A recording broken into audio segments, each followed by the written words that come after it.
c'est des rappels à la même dose. Donc, ça dépend comment il a été optimisé le protocole.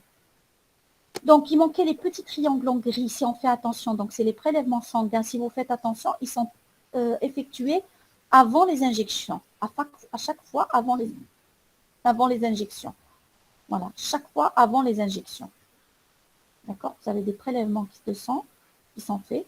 Par contre, ce que vous remarquez ici, c'est le trait continu en gris, c'est la collecte des œufs. Quant à elle, le trait il est continu, c'est quotidien. Donc, c'est une collecte quotidienne. Il récupère tous les jours des œufs. Tous les jours. Voilà. Jusqu'au 76e jour. Qu'est-ce qu'on n'a pas encore traité? Je n'ai pas encore dit ce que vous devez mettre. Hein. Pour l'instant, j'identifie ce que doivent contenir mes paragraphes. C'est les informations de ce que j'injecte. Les informations. Donc, l'antigène, première injection, VV, volume à volume, c'est-à-dire le même volume. Si je mets 100 microlitres d'antigène, je mets 100 microlitres ACF. ACF, c'est l'adjuvant de Front complet. La voie d'injection IM. Deuxième injection, c'est VV, toujours volume à volume, AIF, adjuvant de Front incomplet. Troisième injection, la même chose, AIF, volume à volume. À partir de la quatrième injection, il n'y a plus d'adjuvant. Plus d'adjuvant. Est-ce que quelqu'un peut me rappeler à quoi correspond l'adjuvant de Front complet? À quoi correspond l'adjuvant de Front complet? Madame, l'eau plus c'est un mélange. Oui, de quoi? Microbactérium. Non. Mycobacterium, oui. Non. L'encuidaire, mais pas que ça. Il y a de l'eau et de l'huile. C'est ça le plus important. C'est une émulsion. Voilà, c'est une huile. D'accord? C'est une huile, eau et huile. Et elle contient le mycobacterium. Par contre, l'incomplet, il contient que l'émulsion. Il n'a pas le mycobacterium. Il n'y a pas le micro-organisme atténué. Il n'y est pas.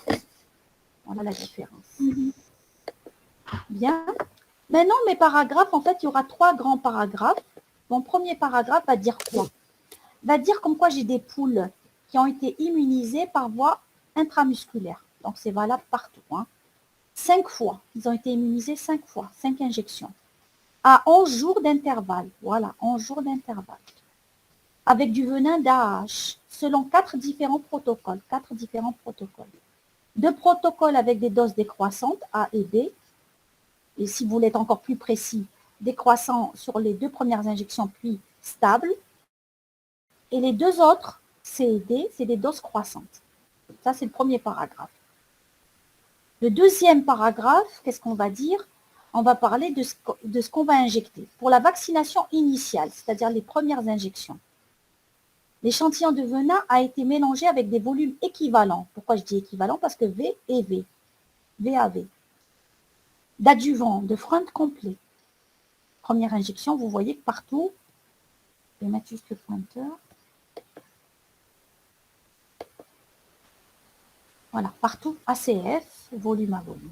Toujours partout, même de contrôle. En revanche, la deuxième et la troisième injection, c'est-à-dire au 11e jour et au 22e jour, après la première vaccination, la dose de rappel, l'antigène, est émulsionnée avec l'adjuvant incomplet de Front, AIF, I pour incomplet.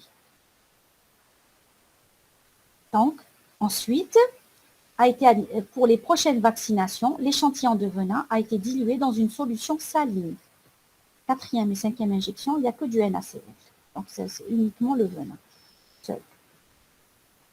Le sang, ensuite, a été prélevé avant chaque injection.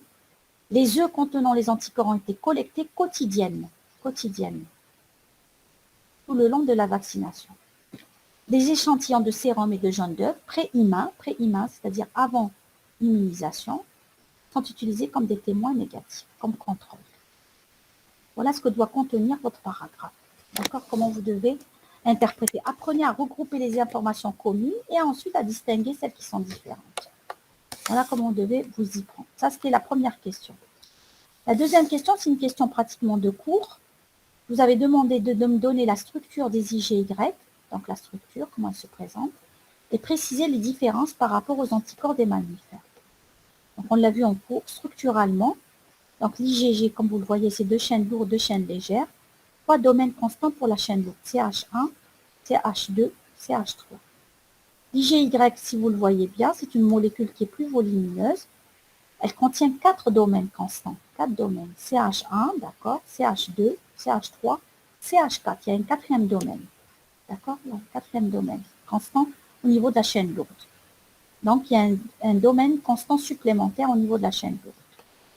Autre particularité, celle-ci, c'est quoi? La partie FC des IGY, Y pour yolk, Y c'est pour yolk, jaune d'œuf, G pour gamma. La partie FC des IGY est totalement différente des IgG des mammifères, totalement.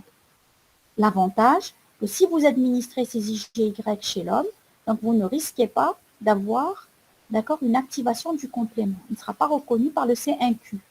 Le premier composant du complément qui reconnaît la partie FC, c'est le C1Q, la sous-unité C1Q. Donc, il ne sera pas reconnu. Donc, l'IGY n'active pas le système du complément comme pour les IgG. Voilà. Donc, la différence structurale est une des différences, d'accord, qui distingue IgG et IGY. Madame, oui, je vous écoute. Madame, si oui, oui.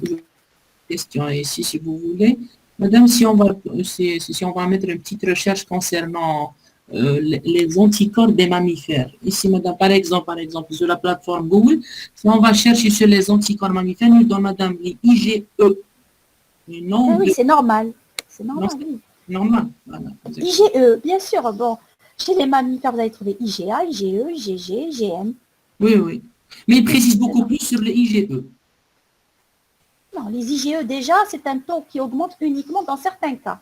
Oui, c'est exactement dans le cas des allergies. D'allergies et des réponses parasitaires, antiparasitaires. Antiparasitaires, oui. Voilà. Donc, je ne sais pas qu'est-ce que vous avez mis comme mot-clé. Google, il répond aux mots-clés que vous avez mis. Je ne sais pas qu'est-ce que vous avez mis comme mot-clé. Madame, j'ai fait anticorps des mammifères et directement dans la réponse IgE. Il n'a pas précisé que le... Madame, exactement, de façon indirecte. Quelle est la différence entre le IgY et IgE? Je ne trouve pas quel est le... Je Structurellement, ils se ressemblent. Ils se ressemblent. Structurellement, ils se ressemblent. D'ailleurs, ils ont 4 domaines constants. Structurellement, hein. Voilà, oui. Ils ont 4 CH4, la même chose. La même chose, oui. Hein. D'accord, mais en fonction, non, c'est pas la même chose. Une structure analogue, oui, je vous comprends. Voilà, des structures analogues, parfaitement. Je vous comprends. Merci, madame. Je vous en prie. Bien. Alors maintenant, dans ce TD aussi, je vais vous familiariser avec 2 techniques qui sont utilisées en immunologie. Donc, ça, vous avez déjà vu avec moi les LISA. Vous l'avez vu en TD, mais en cours, on le verra en détail, hein, parce que bon, c'est une matière d'immunotechnologie. Vous êtes censé maîtriser chaque étape, comprendre le sens de chaque étape, en tout cas. L'autre technique qui est également importante, c'est le Western blot. Qu'est-ce que vous connaissez sur le Western blot? Normalement, tous les articles. Madame, c'est un type des analyses des anticorps, des analyses. C'est un type des analyses. Pas pour les anticorps, pas pour les anticorps, Douha. Non, pas que pour les anticorps. Non, Madame, identifier. Attendez, vous parlez tous en même temps. Identifier les protéines, madame. Attendez. Madani me dit c'est identifier. Les protéines, différentes protéines. Attendez. La détection et de la contamination. Pour la détection.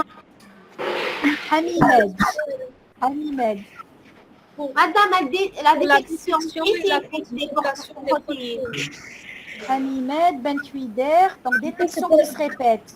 Madame. Détection, oui. C'est une technique populaire utilisée pour la détection et la quantification des protéines. Des protéines, donc pas que les anticorps, oui. On va voir sur le chat qu'est-ce qu'il y a comme réponse. Madame, elle met en Madame, il sert de charger. Douha, Belkacem. Je parle enfin, s'il vous plaît. Madame, il sert... Madame, ce type d'analyse, il sert de façon générale. Bon, il existe, madame, 6 étapes de façon générale. Mais le but, on peut dire, il sert de charger, séparer les différents échantillons des protéines. Oui, ça c'est pareil. Ça c'est comment on va faire la méthode, mais je vous demande de l'intérêt. Voilà, madame, pour détecter la protéine. Détecter, identifier les protéines. Révéler, détecter la protéine. Les termes sont justes. Après, il y a un terme, comme c'est une méthode immunologique, il y a un terme qui manque. C'est pour la question, Bourhami, j'avais dit c'est à l'intérêt du Western blot. Donc, effectivement, c'est détection, identification d'une protéine, d'accord, un sérum, dans un Madame, homogéna. ah, madame, Oui, madame, je vous écoute. madame, voilà, c'est ça, c'est une détection des protéines spécifiques sur une membrane. Voilà, il vient de dire Même le terme. Et ça y est, c'est bon, le terme a été, il a dit spécifique. Voilà, Ben Kuider aussi. Spécifique. Spécifique parce que c'est une réaction antigène-anticorps. D'accord. Voilà le mot-clé. Effectivement, c'est détection, c'est de la détection, c'est de l'identification de manière spécifique car elle est basée sur une réaction immunologique antigène, réaction antigène-anticorps. Et ce qu'il y a de bien, c'est que le Western blot, vous ne l'avez pas confondu avec le Northern blot, ni avec le Southern blot, c'est-à-dire où vous détectez l'ARN ou l'ADN. Donc, le Western blot est destiné pour la détection et l'identification des protéines. D'accord? Madame, je peux vous citer les différentes étapes de Western blot? Oui, d'abord, je vais partager d'abord l'écran, Okay. parce que le protocole, je vous l'ai donné, et je vous avais demandé de... Voilà. Très bien, allez-y, oui. Madame, évidemment, ce type d'analyse ou bien de détection de protéines de façon générale, quand il y a 6 étapes essentielles, bon, du 1, on va trouver chargé et séparer des échantillons de protéines sur le SDS page. Madame, si vous voulez, deuxième des choses, transfert par électrophorèse des protéines fractionnées sur une membrane de type PVDF. Oui. Troisième étape, il va bloquer comme troisième étape, bloquer la membrane avec une protéine neutre, c'est de type BCA ou bien la caséine de lait. Du quatrième, incuber la membrane avec un anticorps primaire spécifique à la membrane qui est cible. Du 5, incuber la membrane avec un anticorps secondaire spécifique marqué à la HRP. Et comme une dernière étape, incuber le blot avec le substrat HRP chimiluminis et l'exposer au film. Voilà, donc ça c'est la chimiluminescence. Nous on va faire d'abord le classique. Chimiluminescence c'est autre chose, hein. On va mettre du luminol, on le verra en cours. Donc le principe effectivement c'est cela. Première chose, n'oubliez pas c'est une protéine qui va être dans un mélange.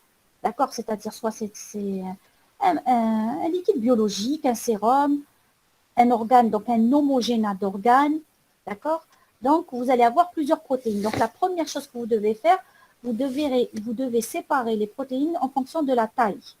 D'accord, en fonction de la taille. Donc, si vous allez effectuer effectivement une séparation électrophorétique sur un gel SDS page.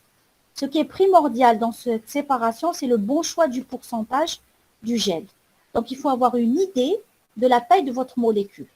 Donc, plus la molécule, elle est volumineuse, c'est-à-dire elle est de taille élevée, plus le pourcentage de réticulation doit être bas. Donc, c'est pour cela qu'ils ont mis là 8%. L'IGY, elle est aux alentours de 180 000 à 200 000, d'où le choix de 8%. Mais s'il s'agissait d'une protéine de plus bas poids moléculaire, on va dire 14 000 Dalton, 10 000 Dalton, on irait sur un gel à 20%. D'accord?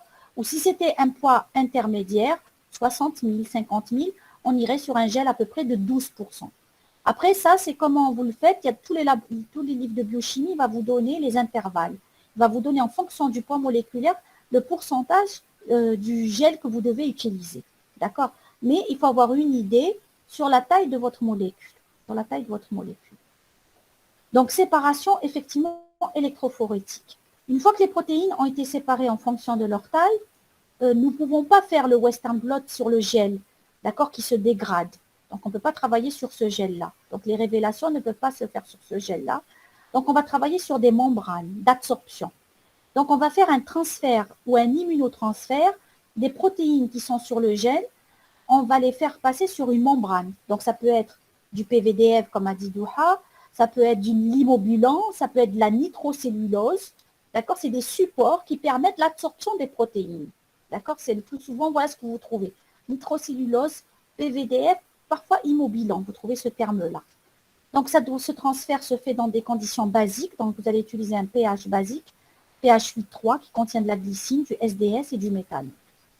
Une fois que le transfert a eu lieu, toutes les réactions immunologiques, j'ai attiré votre attention la dernière fois, même pour les LISA, vous devez d'abord saturer la membrane, bloquer la membrane. Pourquoi?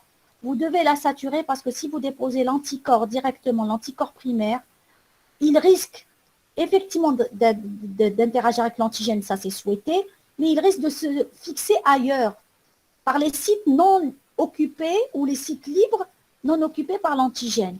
Donc, c'est pour cela qu'il faut rajouter d'abord une étape intermédiaire qui est la saturation ou le blocage. On utilise soit du lait écrémé, c'est le moins coûteux, le moins cher, donc la caséine du lait écrémé, ou bien de la BSA, l'albumine qui est plus coûteux. Donc, nous, on préfère travailler au laboratoire avec du lait écrémé. Donc, vous les incubez la membrane pendant 1 heure avec le lait écrémé et ensuite, vous faites un lavage, toujours pour enlever l'excès. Ensuite, vous allez déposer, ce n'est pas un protocole type, ça c'est le protocole de l'article. Hein. Wahab El-Qassem a donné un autre protocole. Là, le protocole, c'est celui-ci. Dépôt de l'anticorps de lapin anti-IgY couplé à la HRP. La HRP étant la peroxydase. D'accord? Il a été utilisé à 1/2 millième et il a été incubé pendant 1 heure avec la membrane. Puis, lavage, révélation des bondes. Comment ils vont révéler?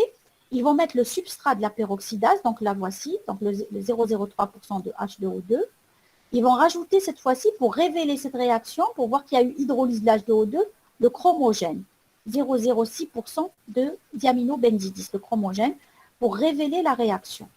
Donc c'est un chromogène. Au départ, il est incolore. Au fur et à mesure que l'H2O2 va s'hydrolyser sous l'action de la peroxydase, il y aura libération d'eau et d'oxygène. L'oxygène, qu'est-ce qu'il va faire? Va oxyder le DAB. Le DAB, quand il s'oxyde, qu'est-ce qu'il va faire? Il va donner un précipité brun. Il va se déposer uniquement où il y a la réaction, antigène-anticorps. Et ensuite, pour que l'intensité de la coloration ne soit pas élevée, ce qu'on appelle un bruit de fond élevé, c'est le terme qu'on utilise au laboratoire, bruit de fond, on arrête la réaction en mettant de l'eau, par exemple, de l'eau. Voilà les étapes adoptées dans ce protocole. Est-ce qu'il s'agit d'un Western blot direct ou indirect, selon ce protocole?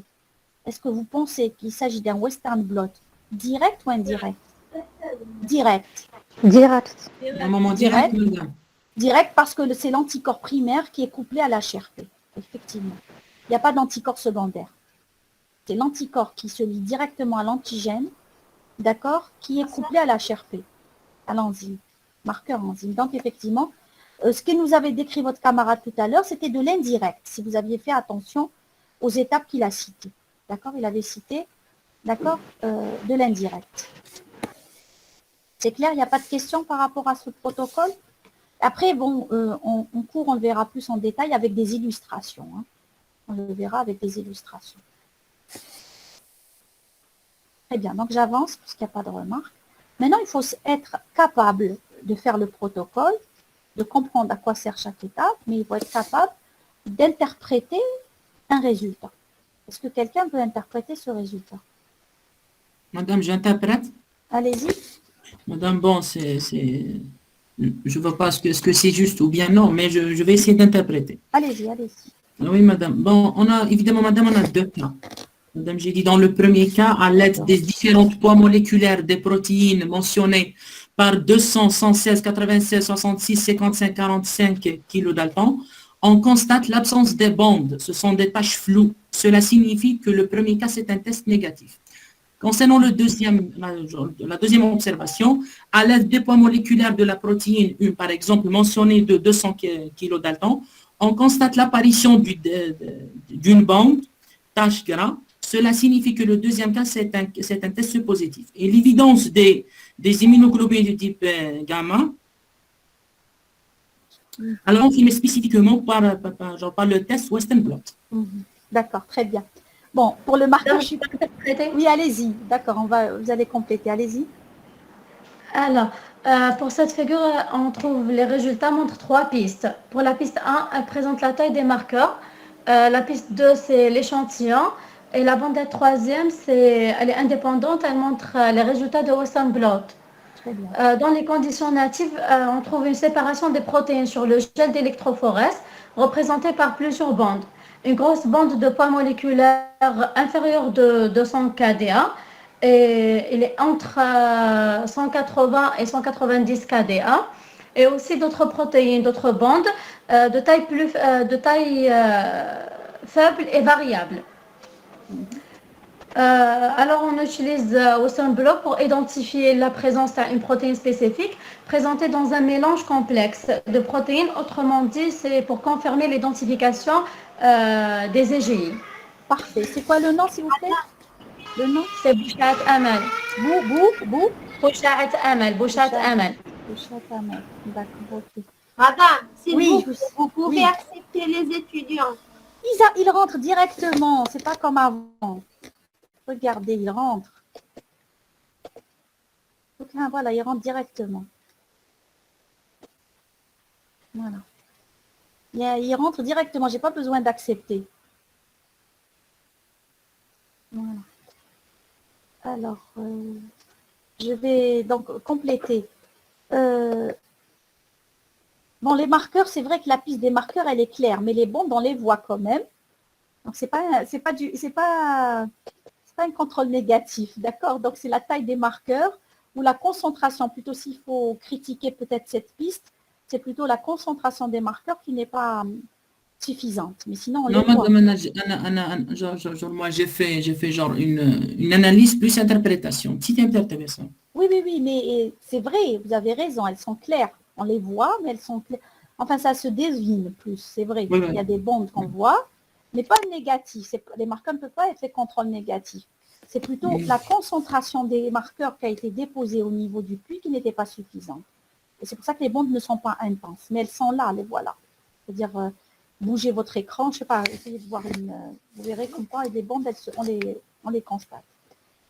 La piste 2, effectivement, c'est l'échantillon, d'accord?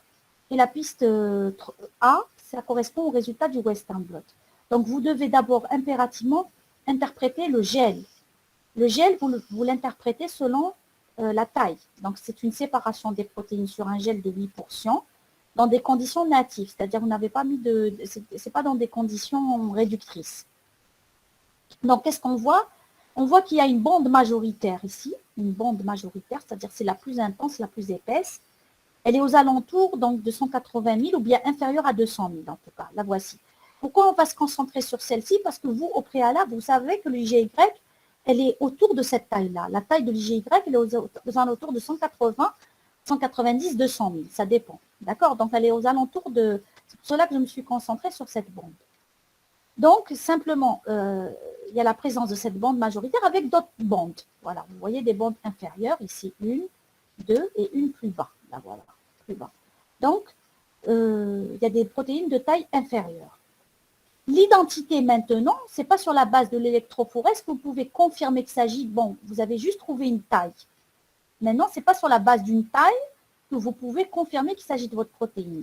Donc, à ce moment-là, l'identité, d'accord, des GY, a été confirmée spécifiquement. Dès que je dis spécifiquement, ça veut dire que vous avez utilisé une révélation antigène-anticorps. D'accord, formation antigène-anticorps. Vous le voyez bien, il n'y a qu'une bande qui s'est révélée, uniquement. Les autres ne se sont pas révélés. Ça montre bien la spécificité de la liaison. Donc, l'identité a été confirmée par Western blot. La voici, la bande. Vous avez une bande brune, marron, d'accord, qui correspond à la molécule recherchée, IGY.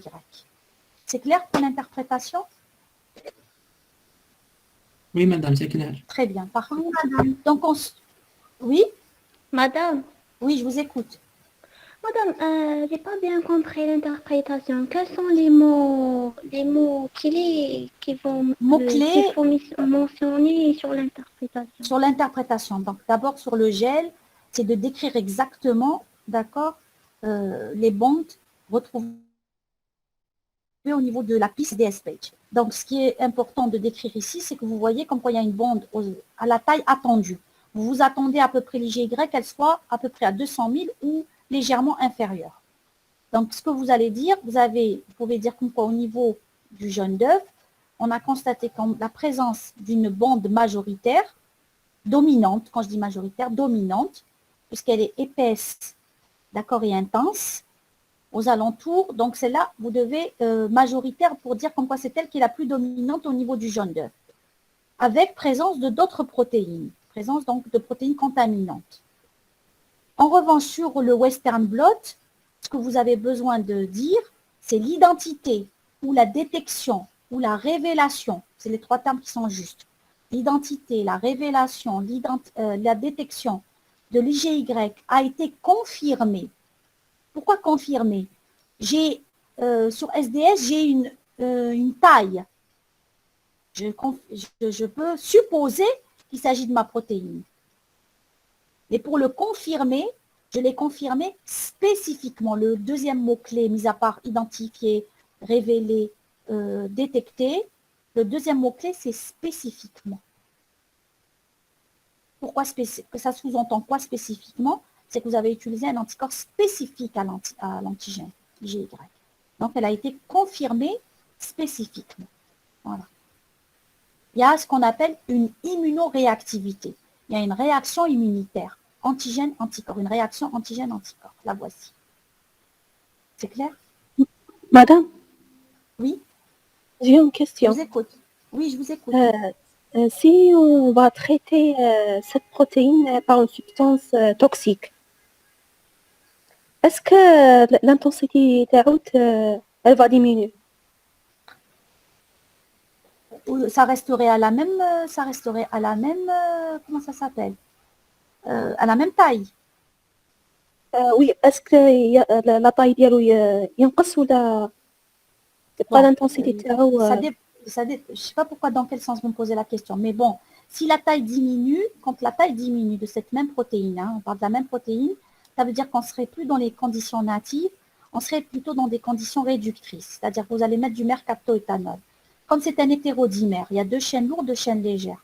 Donc, si je vous avais dit que l'électrophorèse a été faite en SDS, PAGE, dans des conditions réductrices, il faut vous attendre à obtenir deux bandes. D'accord? Une bande pour la chaîne lourde, d'accord? Et une bande pour la chaîne légère. D'accord?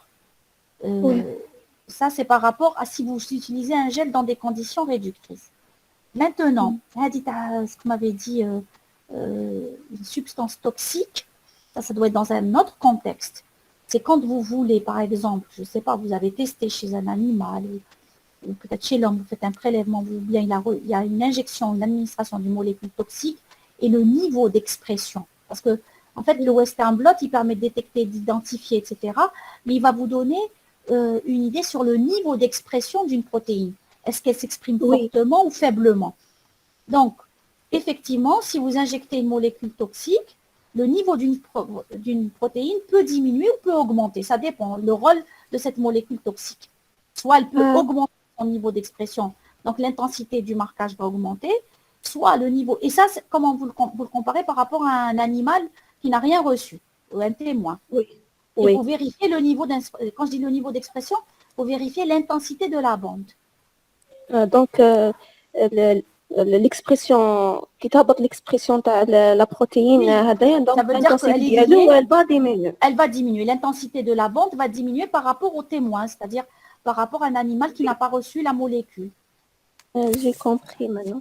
Merci, donc, madame. Effectivement, un autre intérêt par rapport au Western blot, donc c'est détecter, identifier, révéler, mais c'est aussi évaluer le niveau d'expression d'une molécule. Vous pouvez avoir une idée sur son niveau d'expression, par exemple, sa quantité. Vous allez avoir une idée sur la quantité, à peu près, hein, d'accord, sur la quantité que présente au niveau de votre échantillon, effectivement. Et après, c'est en fonction de comment l'animal a été traité. Merci, madame. D'accord, ok, très bien. Ensuite, on vous a demandé de donner un protocole de purification des IgY. Ça, c'est la question de cours qu'on a vu lundi. Donc, IgY, vous ne pouvez pas utiliser les ligands que je vous avais donnés en cours. C'est-à-dire, la protéine A ne fonctionne pas avec l'IgY. La protéine G ne fonctionne pas avec l'IgY parce que la partie FC est différente. Donc, c'est des ligands naturels pour les parties FC des mammifères, des immunoglobulines de mammifères. Troisième chose, la protéine, elle aussi, elle ne fonctionne pas. La chaîne légère, elle est différente. Donc, à ce moment-là, il ne vous reste que deux possibilités. L'IgY, vous pouvez le purifier soit en utilisant une chromatographie d'affinité et vous allez mettre l'antigène comme ligand. D'accord? Le ligand, ça sera l'antigène, donc ce sera une purification spécifique. Donc, vous allez avoir les IgY spécifiques. Ou bien, vous pouvez utiliser la méthode d'absorption thiophilique, c'est-à-dire vous allez utiliser une résine thiophile qui contient des groupements thioesters où vous allez récupérer les IgY totaux, pas les spécifiques, tous les IgY. Voilà. Ça, c'est un petit rappel par rapport au cours de lundi. Je ne sais pas si c'est clair. C'est clair? Donc, 2 protocoles de purification qui peuvent être utilisés. Bien. Nous allons passer maintenant. Vous m'entendez? Oui, madame. Madame, on Très vous bien. entend. Très bien. Maintenant, l'igantiophilixiate, c'est ce qu'on avait vu en cours. En fait, c'est une résine, d'accord, qui contient des groupements thioesters CO, d'accord, qui vont se lier avec les groupements des IgY à forte concentration de sel. Elles se lient. D'accord, c'est la particularité des IgY, des IgE. D'ailleurs, c'est ce qui fait que IgE, IgY, structurellement, ils sont assez proches. D'accord? Et ils se lient avec ce ligand, avec cette résine. Bien, maintenant, on va voir une autre méthode immunologique, c'est l'immunohistochimie. Est-ce que l'immunohistochimie, c'est comme le Western blot? En quoi se distingue l'immunohistochimie par rapport à le Western blot? Est-ce que vous connaissez la différence? Est-ce que vous connaissez la différence l'immunohistochimie? Madame, Oui. l'immunohistochimie, elle repose sur la reconnaissance d'un antigène par un anticorps spécifique. Donc, jusqu'à La présent, révélation de ce concept. très lui, la définition que vous m'avez donnée, c'est presque la même chose qu'un Western blot. Donc, ça, c'est ce qu'ils ont de commun. Moi, je vous demande qu'est-ce qui fait qu'ils distinguent les deux. Alors, toisie, mettre en évidence certaines protéines cellulaires. Madame, On utilise Madame. des produits chimiques, madame. Non, Madame. doucement, attendez, on va entendre tout le monde, on va écouter tout le monde. Non. Doucement. Alors, qui prend la parole? Allez, vas-y, Doha. Madame, évidemment, je pense que Western blot, comme nous avons dit, il sert de détecter genre la détection des protéines. Et concernant cette étape de histochimie, elle sert d'étudier la constitution chimique de la cellule et les tissus. Non, c'est pas tout à fait. D'accord, ok. C'est plus Ben Kuder, spécifique. oui, Ben Kuder. Non, ça n'a rien à voir, Boadoud. Madame, Boaoud. elle a les mêmes, Madame. le même principe, mais elle diffère dans C'est le même principe, je suis d'accord, c'est juste. Madame, diffère. Madame, c'est Mais pardon. Non, alors regardez. déjà, détection le des terme- protéines dans les cellules, madame. Oui, Madame, dans le tissu. Technique immunofluorescence, madame. Non, l'immunofluorescence, c'est le Utilisé pour marquage. la localisation des protéines normalement, Parfait, madame. vous avez donné le bon Dans un le terme. tissu. Très bien, moi aussi, c'est juste. Très bien, très bon, c'est juste, moi aussi, vous avez dit le mot-clé. Donc, effectivement, l'immunohistochimie, comme le nom l'indique, immuno, ça veut dire que vous allez faire une réaction antigène-anticorps, donc comme pour l'ELISA, comme pour le Western blot, immuno. Histo, c'est le tissu, d'accord? Vous avez parlé beaucoup de cellules, mais si c'était immunocytochimie, cyto, c'est que les cellules. Histo, c'est le tissu. Chimie, il y a une réaction chimique. Donc, effectivement, comme le Western blot, c'est de la détection, c'est de l'identification de l'antigène. Je suis tout à fait d'accord avec vous, c'est la même chose. Je vais identifier un antigène. Mais ce qu'elle a de plus, l'immunohistochimie, elle permet de détecter ça in situ, c'est-à-dire dans le tissu. Elle va donc en plus localiser votre antigène, elle va le localiser. Est-ce qu'il est membranaire? Est-ce qu'il est dans le cytoplasme? Est-ce qu'il est dans le noyau? Donc, il y a une localisation. Quand vous faites un Western blot, la bande qu'on a vue tout à l'heure, si c'était un homogénat, par exemple, de tissu, j'ai pris l'organe, je l'ai homogénéisé, j'ai fait un Western blot. Est-ce que vous allez situer où est-ce qu'il était cet antigène? Est-ce qu'il était exprimé au niveau de la membrane? Est-ce qu'il était au niveau du cytoplasme? Ou est-ce qu'il était au niveau du noyau? Ça, vous ne pouviez pas le savoir. Donc, à ce moment-là, il faut faire une révélation immunohistochimique, c'est-à-dire travailler sur le tissu. Il faut travailler sur des coupes de tissu. Donc, il faut faire des coupes histologiques. Il faut faire d'abord des coupes histologiques. Et sur ces coupes histologiques, donc le support ici, ce n'est pas le nitrocellulose, PVDF. Le support, c'est la coupe histologique. Cette coupe histologique va me permettre, suite à une révélation antigène-anticorps, réaction antigène-anticorps, à détecter et à localiser mon antigène. Est-ce que je suis claire dans mon explication? Est-ce que je suis claire dans mon explication? Oui, madame, c'est clair. Très Madame, bien. pourquoi il s'appelle chimie? Parce qu'il y a une réaction chimique aussi, parce que vous allez avoir une réaction chimique. Vous allez avoir donc votre réaction que vous allez avoir avec l'enzyme, avec le chromogène et le H2O2. Il y a une réaction chimique. Il y aura une hydrolyse. Mais D'accord. madame, on peut dire aussi que l'immunohistochimie, c'est la technique la plus courante dans l'immunomarquage. Non, elles sont toutes. L'ELISA, elle est immunomarquage. Oui, je sais. Ils sont tous immunomarquage. Mais non, Plus je vous courante. parle, madame, de courante. Non, courante, ça dépend de ce que vous voulez rechercher. Vous êtes par exemple, on veut rechercher au niveau d'un tissu, donc ça se fait beaucoup dans les hôpitaux, des marqueurs tumoraux. Donc c'est de savoir s'il y a une présence de tel ou tel marqueur tumoral au niveau d'un tissu bien précis. Donc on fait des biopsies. Donc on fait des prélèvements, donc des biopsies, et on va vérifier si le marqueur tumoral est présent ou pas. Donc vous êtes obligé de faire de l'immunohistochimie. Donc c'est soit sur la base de biopsie, des pièces opératoires, des petites ponctions, c'est des prélèvements de petites ponctions, des petits frottis. Donc vous allez faire l'immunohistochimie. Plus courante, ça dépend. Vous ne pouvez pas dire la plus courante, ça dépend. Dans ce cas-là, l'ELISA aussi, quand on veut faire une sérologie. Ça dépend du contexte.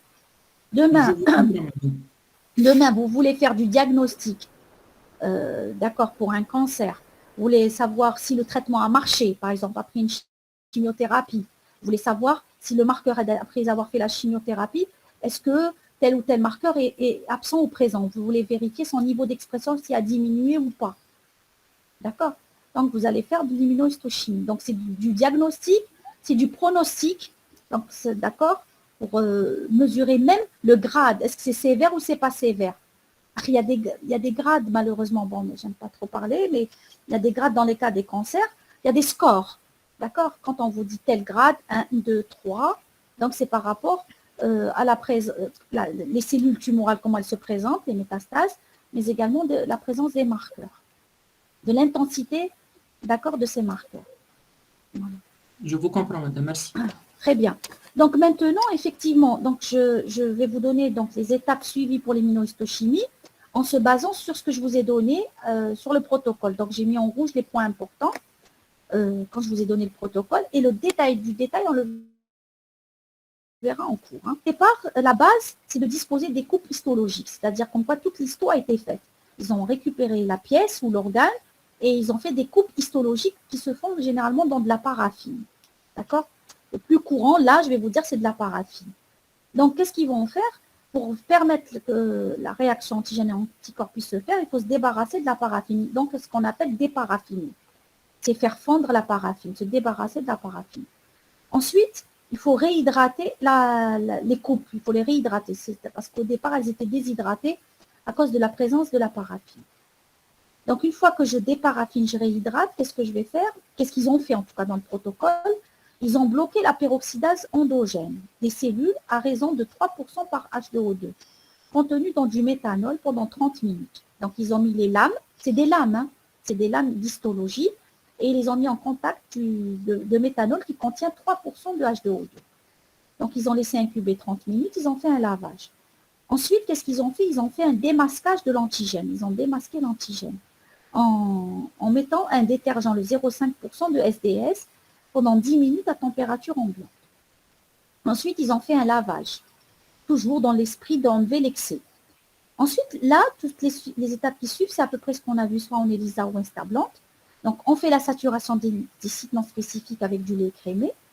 Comme je vous l'ai dit, c'est occuper les sites libres, non occupés par l'antigène, pour éviter d'avoir un bruit de fond élevé ou de faux positif. J'incube, je lave. Dépôt de l'anticorps primaire de cheval, donc il a été produit chez le cheval. Il s'agit d'IgG, antigène, FTOC G50AH, qui a été préparé dans du PBS contenant du lait écrémé. Donc ça, c'est l'anticorps primaire. Ils incubent, ils lavent. Pardon, excusez-moi. Ensuite, ils ont déposé l'anticorps secondaire, IgG anti-cheval. D'accord, contre l'espèce. Au départ, c'était un anticorps préparé chez le cheval. Là, il faut des anticorps anti-cheval. qui est marqué à la peroxydase. C'est là qu'il est marqué à la peroxydase. Pendant 1 heure à température ambiante. Ensuite, je lave. Révélation de la réaction, comme pour le Western blot, je mets un substrat chromogène. Je mets du DAB, le diaminobenzidine, DAB, l'eau oxygénée à 0,02%, si vous faites attention, dans un tampon toujours, à pH 6. Lavage, et ensuite, ils ont contre-coloré à l'hématoxyline. L'hématoxyline, c'est un colorant des noyaux, il colore les noyaux. Ensuite, ils ont fait un montage lame et lamelle.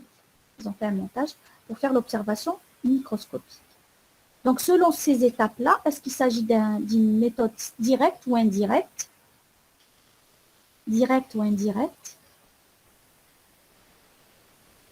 Madame, on va dire... On a Normalement, 2 marqueurs. il y a 2 anticorps, absolument. C'est lequel qui est marqué? C'est le premier ou c'est le deuxième? C'est le premier ou le deuxième qui est marqué? Secondaire. Le secondaire, madame. Donc, si c'est le secondaire, donc c'est l'indirect. Indirect. Indirect. D'accord, c'est indirect. L'un des avantages de l'indirect, c'est d'amplifier un signal. Quand on ajoute un anticorps secondaire et qu'on fait la méthode indirecte, l'un des intérêts, parce que ce n'est pas le seul, c'est d'augmenter le signal d'une réaction. Si par exemple votre antigène au niveau du tissu, il est faiblement présent. Donc pour augmenter le signal, c'est comme la radio, vous augmentez le volume. Oui, madame, évidemment, on peut ajouter une raison de plus ici, parce que la visualisation de cette interaction, elle s'effectue soit par une enzyme comme le peroxydase, ou bien par un signal de fluorescence. Oui, à ce moment-là, on ne parlera pas d'immunohistochimie, on parlera d'immunofluorescence. La méthode, c'est l'immunofluorescence. Oui, madame. L'immunohistochimie, c'est avec les enzymes. L'immunofluorescence, c'est avec des fluochromes, des marqueurs fluorescents. Et c'est le même principe. Hein. Simplement, au lieu d'utiliser une enzyme, ça va être un fluochrome. Donc ça, c'est la première chose. Donc maintenant, après, je vous ai demandé quelques rôles de quelques substances. Donc dans le désordre, vous pouvez m'y répondre. Je vous avais demandé pourquoi ils ont mis 3% de H2O2, c'est quoi le rôle. J'ai demandé pourquoi ils ont mis le SDS, ici. Je vous ai demandé pourquoi ils ont saturé avec du lait écrémé. Et je vous ai demandé normalement pourquoi le DAB, le diaminobenzidine. Donc vous pouvez y répondre dans et le méthanol, pardon. Et aussi, je vous avais demandé pourquoi le méthanol. Le méthanol. Donc je récapitule. H2O de 3%, le méthanol, pourquoi? Je vous ai demandé pourquoi le lait écrémé. Je vous ai demandé pourquoi le DAB. Alors, je vous ai demandé, donc je vais juste enlever pour voir les noms des personnes qui interviennent. Madame, je peux répondre? Oui, attendez. Madame, je peux répondre? Attendez, Douha, la demoiselle, elle a demandé la parole avant. Ok, madame. Alors, qui a pour le Moucha, H2O2, oui, H2O2. il inhibe la peroxydase endogène. D'accord. Pour le méthanol, il rend la membrane plus perméable. Le SDS, il fait le démasquage de l'antigène. Le lait écrémé, il fait la saturation des sites non spécifiques. Et pour diaminobenzidine, il est utile comme un agent de coloration. C'est un chromogène, d'accord. C'est le chromogène. Agent de révélation, d'accord. Madame, je peux ajouter que le DAP, c'est un chromogène, comme vous avez dit, est une molécule incolore capable de former un produit coloré à la suite d'une réaction chimique. Réaction chimique, voilà ce que je vous ai dit tout à l'heure, c'est pour ça que c'est immunohistochimie. Très bien, c'est juste. Très bien. Donc maintenant, vous m'avez donné, attendez juste pour voir si je n'ai pas dépassé le temps pour vous. Très bien. Donc, il y a le méthanol. Est-ce que quelqu'un a parlé du méthanol? S'il y a de non, hein, c'est pas s'il y a de l'écrémé, c'est pas pour stabiliser. Madame. Le méthanol? Méthanol pour perméabiliser la membrane. Pour perméabiliser la membrane, parfait. Pour la membrane plus perméable. Voilà. Tout à fait, vous avez tout à fait raison. Parfait. Donc, on va reprendre idée par idée. Donc, effectivement, la peroxydase endogène, ça veut dire la peroxydase présente déjà dans le tissu. D'accord? Donc, finalement, dans ce protocole, si on fait bien attention à ce protocole, il y a la peroxydase qu'il y a dans les cellules il y a en même temps la peroxydase qui est marquée avec l'anticorps secondaire. Donc, il y a deux sources pour la peroxydase. Et ces deux peroxydases, on ne pourra pas les distinguer. Par exemple, au moment, si je n'inhibe pas la peroxydase endogène et que je passe à l'étape substrat et je mets le substrat H2O2 avec le DAB, il ne va pas distinguer. C'est une réaction chimique. Donc, il y aura la réaction de la peroxydase, celle qui est couplée avec l'anticorps, donc l'exogène, et il y aura aussi la peroxydase qu'il y a au niveau de la cellule.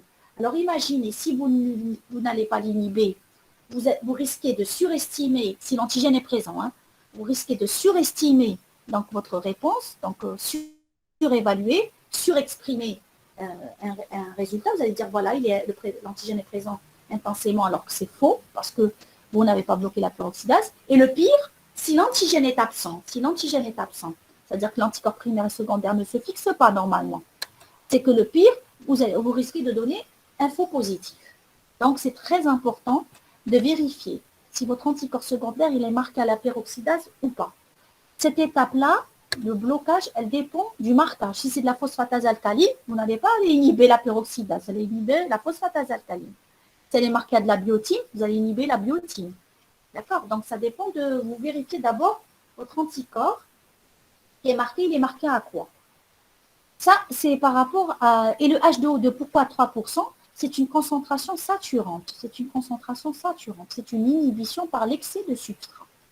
D'accord? Donc, la concentration réelle pour que la peroxydase soit fonctionnelle, c'est à peu près 0,02% comme c'est écrit en bas. Donc, 3%, c'est une concentration saturante dont le but est d'inhiber la peroxydase. Le méthanol, vous avez raison, son but, c'est de perméabiliser la membrane, puisqu'il y a des réactions qui vont se faire intracellulaires. Donc, ça va faciliter donc, la réaction avec l'anticorps, les anticorps que vous allez utiliser.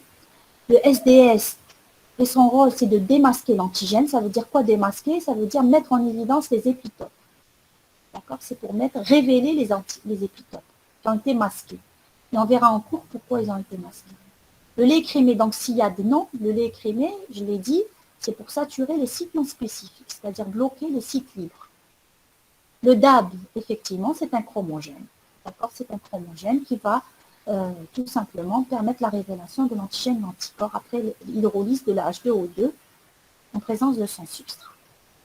Voilà un petit peu donc, le rôle de chaque substance qui est ou molécule qui est utilisée dans ce protocole.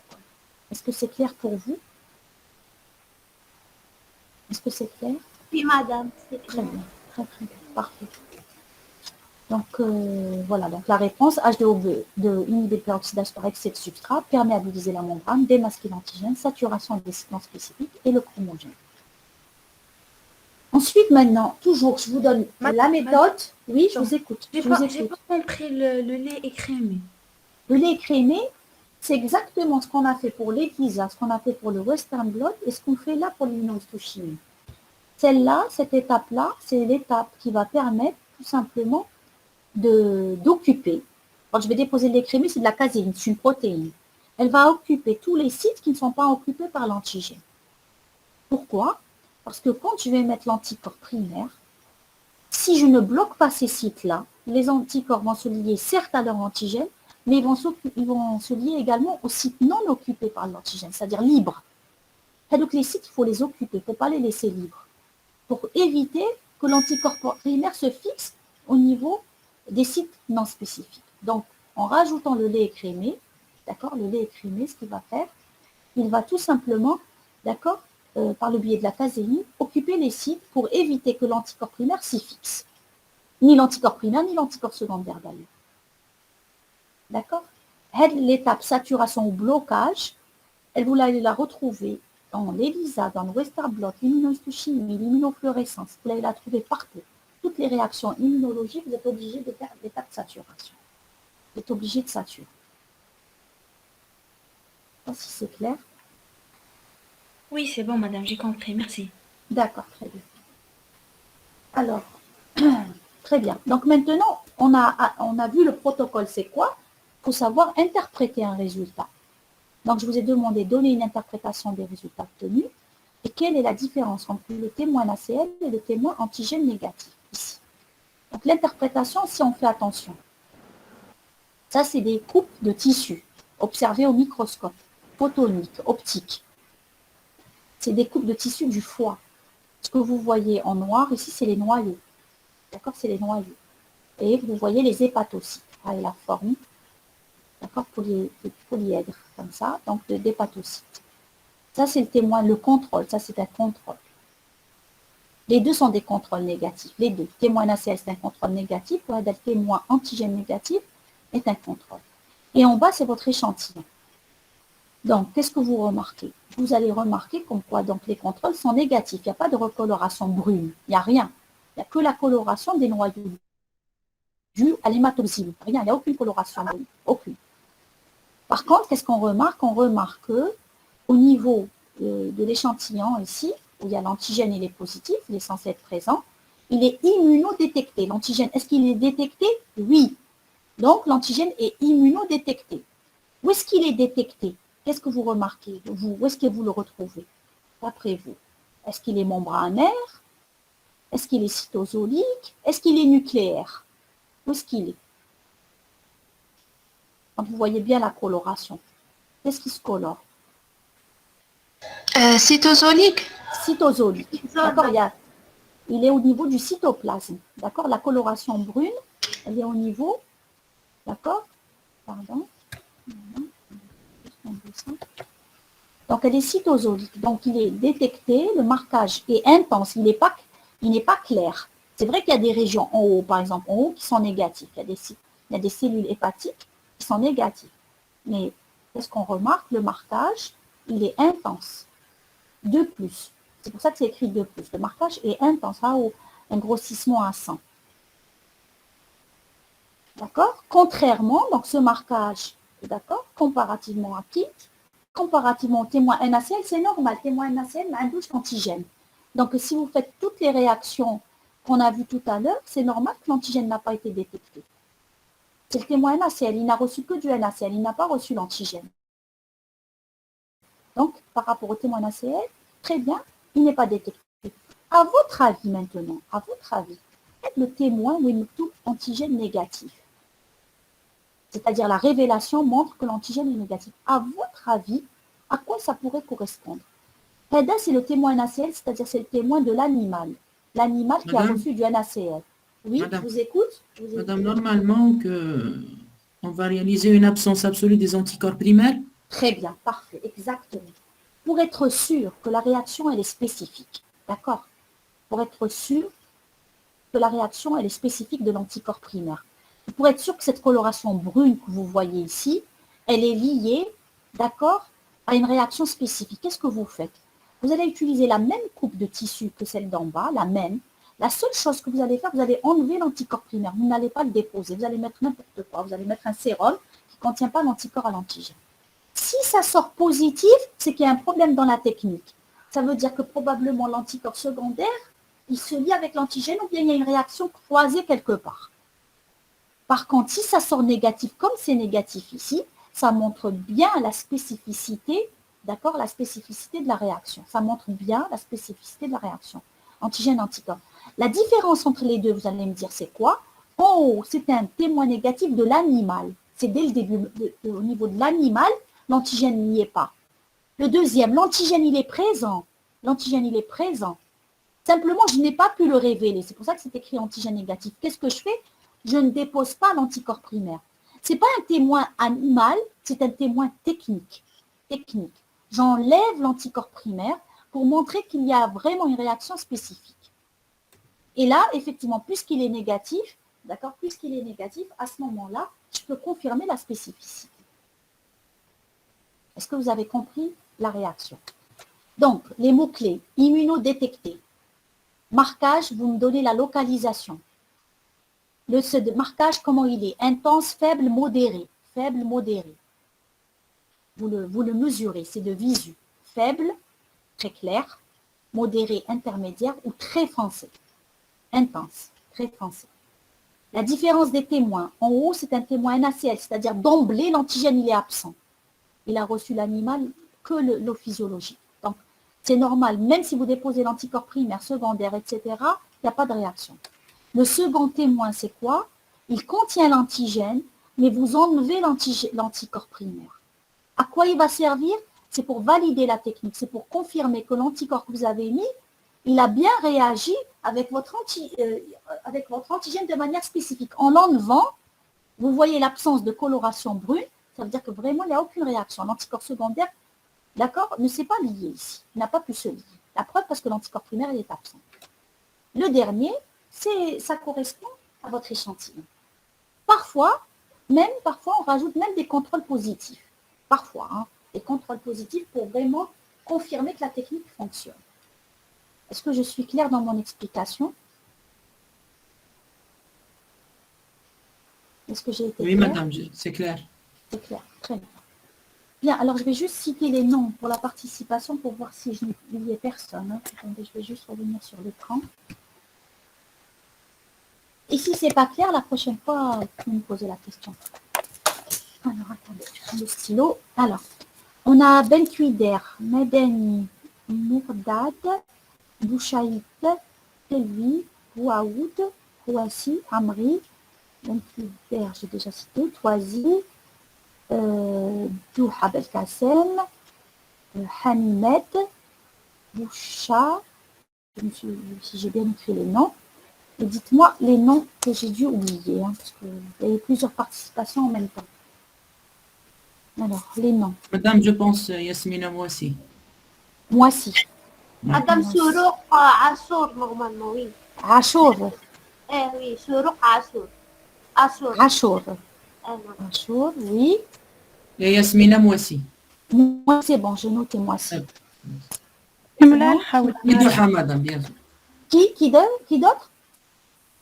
شملة Syad. الحولة Chimlel, je ne me rappelle pas, mais bon, d'accord. Et Douha, madame, bien sûr, si vous Je voulez. vous ai écrit, Doha, je vous ai écrit. Oh, vous ne passez pas inaperçu. Je vous remercie, madame. Il Merci. n'y a pas de problème. Adjaoud. Madame Bouaoud Amina.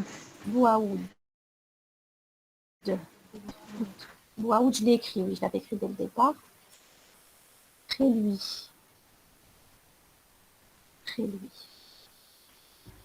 Très bien. Normalement, j'ai écrit tout le monde. Saïf. Saïf, je ne me rappelle pas. Saïf, je ne me rappelle pas. Mourdad, est-ce que je l'ai écrit? Mourdad, je l'avais écrit, c'est. Très bien. Allez, bonne soirée, bon courage. Merci, Voilà, madame. la semaine prochaine. Allez, au revoir. Merci madame. Merci, madame.